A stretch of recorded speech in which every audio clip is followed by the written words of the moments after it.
Nama saya Muhammad Hawari, pengasas kepada AHB Group, sebuah syarikat tempatan yang dibina atas satu prinsip membantu orang lain mencapai impian mereka. Bila saya mula dalam bidang bina rumah atas tanah sendiri, saya bukanlah siapa-siapa. Tak ada modal besar, tak ada pejabat besar, cuma ada satu keinginan nak ubah cara orang melihat kontraktor Bumiputra.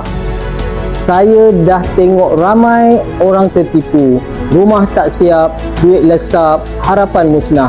Dari situ saya berjanji, kalau saya nak buat bisnes ni, saya nak buat dengan jujur, dengan ilmu, dengan sistem, dengan integriti. Saya masih ingat masa mula-mula saya dulu, pejabat pun kecil, meeting pun dekat kedai kopi. Tapi dari situ kami mula kumpulkan pasukan, anak-anak muda tempatan, arkitek, jurutua, QS, semua yang percaya kita boleh ubah industri ini. Setiap rumah yang kita bina bukan sekadar projek, ia adalah satu amanah. Amanah untuk pastikan orang lain dapat rasa tenang, rasa selamat bila kunci rumah impian itu sampai ke tangan mereka.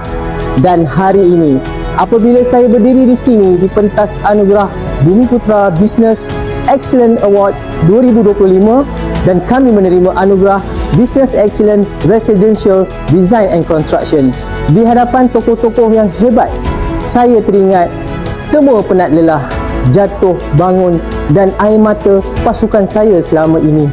Semua itu bukan sia-sia. Business Excellence Residential Design and Construction. AHB Group diasaskan oleh Tuan Haji Ayu Hussein dan diterajui oleh Tuan Hawari bin Tanuzi ialah syarikat kontraktor di Perak dengan kepakaran dalam pembangunan rumah, kejuruteraan awam dan reka bentuk. Berdaftar sebenarnya dengan CITB dan berpengalaman dalam sektor kerajaan sekuasa.